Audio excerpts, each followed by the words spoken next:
जय हिंद, नमस्कार दोस्तों। उम्मीद करते हैं आप सभी बहुत अच्छे से होंगे और अपना साइको और टाइपिंग की तैयारी आप अच्छे से कर रहे होंगे। तो दोस्तों यहाँ पर बहुत सारे कैंडिडेट का यहाँ पर मेरे पास टेलीग्राम पे मैसेज आया था कि भैया 15 नवंबर भी हो गया लेकिन अभी तक रिजल्ट नहीं आया। तो दोस्तों यहाँ पर हम देखने वाले हैं फाइनली रिजल्ट कब तक आएगा। आपने कई सारी वीडियो देख ली होगी कि कट ऑफ कितना जाएगा, रिजल्ट कब तक आने वाला है। बहुत सारी वीडियो देखी होगी क्योंकि वो चीजें मैंने की थी, तो इसलिए मेरे को मालूम है कि प्रत्येक कैंडिडेट ऐसे ही करता है।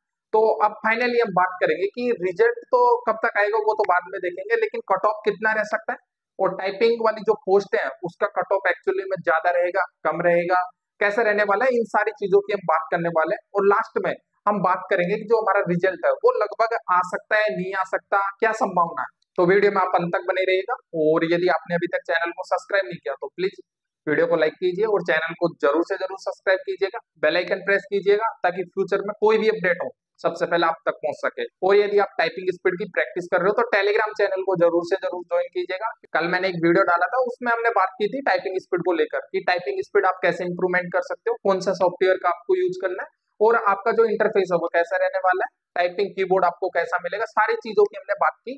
और एक कीबोर्ड को हम कैसे अच्छे से सेट कर सकते हैं वो सारी हमने वहां पर अच्छे से बात की। कौन सा पोजीशन में मैं बैठना है, हैंड को किस पोजीशन में रखना है, वहां से हम टाइपिंग स्पीड को कैसे इंप्रूवमेंट करेंगे, वो सारी चीजों की हमने बात की थी। तो अब फाइनली हम बात करेंगे जो कट ऑफ है वो कितना रह सकता है। तो मैं यहाँ पर टाइपिंग पोस्ट को लेकर फाइनली कट ऑफ की चर्चा करने वाला हूँ। और फाइनली हम बात कर रहे हैं जो आपका एनटीपीसी पोस्ट है, यानी कि एनटीपीसी के अंदर जो आपका ग्रेजुएशन वाला पोस्ट है उसकी मैं फाइनली बात कर रहा हूँ। और उसमें भी मैं फाइनली बात कर रहा हूँ टाइपिंग पोस्ट की कि जो आपकी टाइपिंग पोस्ट है वहां से कट ऑफ कितना रहेगा और आपका रिजल्ट कब तक आएगा, यानी कि जो आपकी टाइपिंग पोस्ट है उसका रिजल्ट साथ में आएगा या अलग आएगा। ये सारी चीजों की हम बात करने वाले हैं। और लास्ट में हम फुल मेथड के साथ बात भी करेंगे कि जो हमारा रिजल्ट है वो इस महीने आने का चांसेस है या नहीं है। सारी चीजों की हम बात करेंगे क्योंकि मैंने एक पिछला वीडियो बनाया था उसमें हमने बात की थी कि लगभग 15 से 20 नवंबर तक रिजल्ट आपको फाइनली देखने को मिलेगा। तो किस तथ्य के आधार पर हमने बात की थी और रिजल्ट आने की संभावना क्या है, आने का चांसेस है नहीं है, हम सारी चीजों की यहाँ पर ऑब्वियसली बात करने वाले हैं। तो सबसे पहले हम बात करेंगे टाइपिंग पोस्ट को लेकर। तो आप सभी को पता है एनटीपीसी जो ग्रेजुएशन लेवल है, यानी कि जो एनटीपीसी का ग्रेजुएट लेवल है उसके अंदर दो प्रकार की टाइपिंग पोस्ट है। और दो प्रकार की टाइपिंग पोस्ट में जिसमें फर्स्ट पोस्ट है सीनियर क्लर्क। और सीनियर क्लर्क के अंदर आप सभी को पता है टोटल 732 पोस्ट है। और 732 पोस्ट का टोटल 8 गुना यहाँ पर टाइपिंग के लिए सेलेक्ट किया जाएगा। टोटल कैंडिडेट होंगे 5856, यानी कि 5856 कैंडिडेट सीनियर कलर के अंदर यहाँ पर टाइपिंग के लिए सेलेक्ट होने वाले हैं।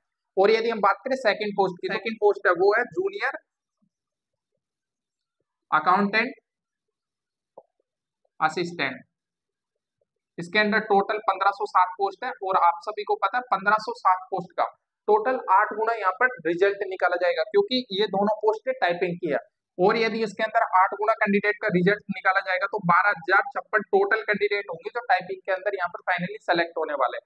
तो हम कुल मिला के ये बोल सकते हैं जो एनटीपीसी ग्रेजुएशन लेवल का वैकेंसी है उसके अंदर दो पोस्ट यहाँ पर टाइपिंग की रहने वाली, सीनियर क्लर्क और जूनियर अकाउंटेंट असिस्टेंट। इन दोनों पोस्ट से टोटल कितना गुना कैंडिडेट को सिलेक्ट किया जाएगा, 8 गुना कैंडिडेट को। और जो सीनियर कलर का उसमें 5856 कैंडिडेट और जो आपका जूनियर अकाउंटेंट असिस्टेंट है उसके अंदर 12,056 टोटल कैंडिडेट यहाँ पर सेलेक्ट किए जाएंगे। टोटल कैंडिडेट हो गए यहाँ पर 17,912। 17,912 टोटल कैंडिडेट होंगे जो आपका टाइपिंग टेस्ट यहाँ पर फाइनली देने वाले हैं, यानी कि 17,912 कैंडिडेट टाइपिंग टेस्ट देंगे। उसमें से 732 सीनियर क्लर्क बनेंगे और जूनियर अकाउंटेंट असिस्टेंट 1507 कैंडिडेट यहाँ पर फाइनली सेलेक्ट होने वाले हैं। अब यहाँ पर काफी अच्छा खासा आपका जो कॉम्पिटिशन लेवल है वो देखने को मिलेगा क्योंकि इसके अंदर कई सारे कैंडिडेट हो जो टाइपिंग मिस करेंगे क्योंकि किसी का स्टेशन मास्टर में हो गया होगा, किसी का डायरेक्ट जो नॉन टाइपिंग पोस्ट है उसमें हो गया होगा, कई कैंडिडेट यहाँ पर फेल हो जाएंगे। तो काफी मतलब लेवल पे आकर इसका कंपटीशन लेवल बनेगा। तो हमने इसका फुल डिटेल से एक वीडियो बनाया था कि आप अपना टाइपिंग स्पीड कैसे इंप्रूवमेंट कर सकते हो। तो डिस्क्रिप्शन में लिंक मिलेगा, वहां पर आप देख सकते हो। अब फाइनली हम बात करते हैं कि इसका कट ऑफ कितना रह सकता है, कि यानी कि एक्चुअली में इसका कट ऑफ किसके अराउंड रहेगा। तो देखते हैं सबसे पहले इसका कट ऑफ कितना रहने वाला। तो कट ऑफ जानने से पहले हम यहाँ पर टोटल 2 प्रकार के जोन लेंगे, एक तो लेंगे हाई जोन और एक लेंगे लोवेस्ट जोन। हाई जोन के अंदर जहाँ से जो रेड जोन है वो हाई जोन के अंदर रहेगा और ग्रीन जोन लोवेस्ट जोन के अंदर रहेगा। इसके अंदर भी टोटल हम तीन प्रकार से इसमें डिवाइड करेंगे, यानी कि साइको वाली पोस्ट अलग रहेगी, टाइपिंग वाली पोस्ट अलग रहेगी और नॉन टाइपिंग वाली पोस्ट अलग रहेगी। सेम उसी प्रकार से इधर रखेंगे साइको, टाइपिंग और नॉन टाइपिंग। इसमें से हम बात कर रहे हैं टाइपिंग पोस्ट को लेकर कि टाइपिंग पोस्ट का एक्चुअली में कट ऑफ कितना रहने वाला है। तो टाइपिंग पोस्ट के अंदर काफी इंटरेस्टिंग यहाँ पर कट ऑफ रहने वाला है, क्योंकि यूआर कैटेगरी का टाइपिंग पोस्ट से आप सभी को पता है, क्योंकि यहाँ से टोटल 8 गुना कैंडिडेट सेलेक्ट किया जाएगा, और 8 गुना कैंडिडेट जब सेलेक्ट किया जाएगा तो कट ऑफ थोड़ा डाउन देखने को मिलेगा। और जो नॉन टाइपिंग पोस्ट है वहां से डायरेक्ट आपका जो मेरिट है वो बनाया जाएगा, यानी कि जो कैंडिडेट यहाँ पर रिजल्ट में क्वालिफाई होंगे उसको डायरेक्ट डीबी में बुलाया जाएगा, यानी कि डीवी में आपको शॉर्टलिस्ट किया जाएगा, तो यहाँ से कट ऑफ आपका थोड़ा ज्यादा देखने को मिलेगा। तो हम बात करें यहाँ पर टाइपिंग पोस्ट की, तो टाइपिंग पोस्ट की यदि यूआर कैटेगरी से बात करें तो पिछली बार की कट ऑफ और इस बार की कट ऑफ दोनों को मिलाकर अगर हम एवरेज डाटा की यदि बात करें तो लगभग आप निश्चित मानिए 120 नंबर का आपको आपने पेपर दिया था, 120 में से लगभग आपके 90 के अराउंड यूआर कैटेगरी में आ रहा है, यानी कि 2-3 नंबर ऊपर नीचे हो सकता है, तो आपका टाइपिंग कोल इजीली में होने वाला है।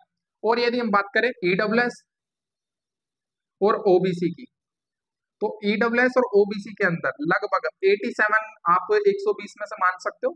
यदि इसके आसपास आपके आ रहे हैं ना तो आप निसंदेह टाइपिंग की प्रैक्टिस कीजिए, क्योंकि टाइपिंग थोड़ा हार्ड होने वाला है, क्योंकि टाइपिंग में आपका जो फिंगर है उसको अच्छे से सेट होने में टाइम लगेगा। तो आपके इसके आसपास नंबर आ रहे हैं तो आप अभी से ही प्रैक्टिस कीजिए। यदि हम बात करें एससी कैटेगरी की, तो एसटी और एसटी के अंदर लगभग आप 85 के समथिंग मान सकते हो। यदि इसके आसपास नंबर आ रहे हैं 2-3 नंबर या 5 नंबर का इसमें मार्जिन लेके चल सकते हो आप, इसके आसपास नंबर आ रहे हैं तो आप अभी से ही टाइपिंग की तैयारी कीजिए। टाइपिंग के अंदर आपको काफी कम टाइम मिलेगा और उसके अंदर ही आपको इंप्रूवमेंट करना है, यानी कि एक महीना भी यदि मान लो तो एक महीने में 30 वर्ड भी लाना मतलब डिफिकल्ट है। आप कंटिन्यू प्रयास करोगे जब जाके आप 30 वर्ड पर मिनट के हिसाब से लेके आओगे। तो हमने डिटेल से वीडियो डाला हुआ है, आप वहां पर देख लेना। अगर हम बात करें लोवेस्ट जोन में यूआर कैटेगरी की, लगभग 87 के समथिंग आपका 120 मार्क्स में से चाहिए जब जाके आपका टाइपिंग गोल होगा। और किसी जोन से आपको यहाँ पर 80 भी देखने को मिलेगा और 85 भी देखने को मिल सकता है, यानी कि लोवेस्ट जोन के अंदर कई सारे जोन ऐसे हैं जो लोवेस्ट कैटेगरी में कहीं से आपको 80 भी देखने को मिलेगा, 85 भी देखने को मिल सकता है, लेकिन एक एवरेज डाटा 87 85 के आसपास रहने वाला है। यदि हम बात करें ईडब्ल्यूएस और ओबीसी की, ईडब्ल्यूएस और ओबीसी के अंदर आप मान के चलिए 80 से लेकर 85 के बीच में फाइनली आपका जो टाइपिंग कोल है वो होने वाला है। एससी और एसटी के अंदर 75 से 80 के बीच में फाइनली आपका टाइपिंग कोल होगा। अब ये केवल और केवल टाइपिंग की कट ऑफ है, यानी कि इसमें हमने साइको इंक्लूड नहीं किया, नॉन टाइपिंग इंक्लूड नहीं किया, इसमें केवल और केवल हमने टाइपिंग का एक मेथड देखा है, टाइपिंग कट ऑफ देखी है। तो इसके अंदर यदि हम बात करें मेरिट की, यानी कि मेरिट आपका कितना नंबर पे फाइनली बन सकता है, यानी कि जो कैंडिडेट टाइपिंग यहाँ पर देंगे, देने के बाद में फाइनली वहां पर सेलेक्ट होंगे तो मेरिट में कितना नंबर का मार्जिन यहाँ पर देखने को मिल सकता है टाइपिंग कट ऑफ में और मेरिट कट ऑफ में। तो आपको ज्यादा अंतर देखने को नहीं मिलेगा, क्योंकि 8 में से पर कैंडिडेट यहाँ पर एक सेलेक्ट होगा। इसमें से लगभग आप मान के चलिए 20 से 30% कैंडिडेट आपका फाइनली मिस होने वाला है, यानी कि जो किसी का स्टेशन मास्टर में हो गया होगा, किसी का नॉन टाइपिंग में हो गया, तो 20-30% यहाँ पर मिस करने वाला है और 20-30% ही कैंडिडेट यहाँ पर फाइनली फेल हो जाएंगे, ये आप देख लेना। तो लगभग आपका जो मार्जिन है वो 50% आ गया। तो यहाँ पर लगभग एक कैंडिडेट 4 पोस्ट पर फाइट करेगा। तो उसका भी रीजन है, मान लो जिस कैंडिडेट के काफी अच्छे खासे नंबर आ रहे हैं और वो फाइनली टाइपिंग के अंदर फेल हो गया, तो वो कट ऑफ ऑब्वियसली बात है थोड़ा डाउन होने वाला है। और जिस कैंडिडेट के अच्छे खासे नंबर स्टेशन मास्टर में हो गया, किसी और पोस्ट पे नॉन टाइपिंग में हो गया, तो वो भी थोड़ा मार्जिन कम होगा। तो कट ऑफ लगभग आप 2 से 3 नंबर यहाँ पर ऐड करके चलिए, इसी के आसपास आपका फाइनली मेरिट में बढ़ने वाला है। तो जिन भी भाई लोग के इसके आसपास नंबर आ रहे हैं ना, तो आप अभी से प्रैक्टिस कीजिए, क्योंकि बहुत डिफिकल्टी होती है। मैं आपको बता दूं 2019 वाली वैकेंसी में टाइपिंग को लेकर मेरे को बहुत प्रॉब्लम आई थी, तो मैं चाहता हूं कि आप लोगों को यहाँ पर टाइपिंग की प्रॉब्लम ना हो। लेकिन फाइनली हम बात करें इसके रिजल्ट की कि एक्चुअली में जो हमारा रिजल्ट है वो कब तक आ सकता है। तो देखो दोस्तों, रिजल्ट हमने जो पिछली 2019 वाली वैकेंसी थी, यानी कि 2019 वाली वैकेंसी के अकॉर्डिंग हमने रिजल्ट की बात की थी कि 2019 में जो सीबीटी 1 कंडक्ट हुआ उसमें 1 साल का लगभग टाइम लगा रिजल्ट में, कई सारे ट्विटर कैंपेन करे, जब जाके फाइनली रिजल्ट आया। और जो सीबीटी सेकंड था, सीबीटी सेकंड मैंने कई बार देखा है, सीबीटी सेकंड का जो एग्जाम हुआ था दोस्तों, एग्जाम आपका 9 और 10 मई को हुआ था और जो रिजल्ट था वो 7 जून को आ गया था। तो लगभग मतलब आपके सीबीटी सेकंड होने में और रिजल्ट के बीच में लगभग 27, यानी कि आप मान सकते हो 1 महीने का टाइम लगा था। तो यहाँ पर भी अधिकतर संभावना बताई जा रही थी कि 1 महीने का टाइम लगेगा, लेकिन रिजल्ट डिक्लेयर करने में बहुत सारे फैक्टर डिपेंड करते हैं। आप सोच रहे होंगे कि कौन से फैक्ट पढ़ते हैं, लेकिन इसमें पॉलिटिकल भी बहुत ज्यादा होता है रिजल्ट में, आप सभी को पता है। तो मतलब बहुत सारे चुनाव कंप्लीट हो चुके हैं अभी, तो मान के चलिए रिजल्ट अब लगभग अभी आने वाला ही है, क्योंकि सारी चीजें अभी कंप्लीट हो चुकी है। एनटीपीसी 12th लेवल का भी सीबीटी सेकंड कराना है, न्यू वैकेंसी भी आ चुकी, तो रिजल्ट का इन लोगों पे प्रेशर भी है। तो रिजल्ट फाइनली आपको इस महीने में देखने को मिलेगा, ये तो लगभग निश्चित ही मानिए। हम पहले बता रहे थे रिजल्ट 15 से 20 नवंबर के बीच में आएगा, लेकिन हो सकता है 20 नवंबर के आसपास भी आ जाए। निश्चित मानिए जो रिजल्ट है वो लगभग इसी महीने के एंड में आने की संभावना है। 20 को भी आ सकता है, 20, 21, 22 कभी भी आ सकता है। तो रिजल्ट लगभग इसी के आसपास आएगा। और नेक्स्ट वीडियो में हम फुल डिटेल से बात करेंगे जो आपका नॉन टाइपिंग पोस्ट है उसका कट ऑफ कितना रहने वाला है, और जो रिजल्ट है वो आपका साइको और टाइपिंग पोस्ट के साथ आएगा या टाइपिंग नॉन टाइपिंग पोस्ट का रिजल्ट सेपरेट आएगा। सारी चीजें अच्छे से बात करें। और यदि आपको अच्छा लगा वीडियो तो वीडियो को लाइक कीजिए, चैनल को जरूर से जरूर सब्सक्राइब कीजिएगा, ताकि फ्यूचर में कोई भी जो अपडेट है वो आप तक पहुंच सके। और आपका जो भी डाउट है टेलीग्राम चैनल में जाइए, लिंक डिस्क्रिप्शन में दूंगा, वहां पर आप टाइप कीजिए, हर क्वेश्चन का मैं आपको वहां पर आंसर दूंगा। जो भी प्रॉब्लम है आप मेरे से शेयर कर सकते हो, आपका जो भी डाउट है आप शेयर कर सकते हो, मैं उसका आंसर देने की कोशिश करूंगा। जब तक के लिए जय जय भारत, थैंक यू। सब्सक्राइब जरूर करना।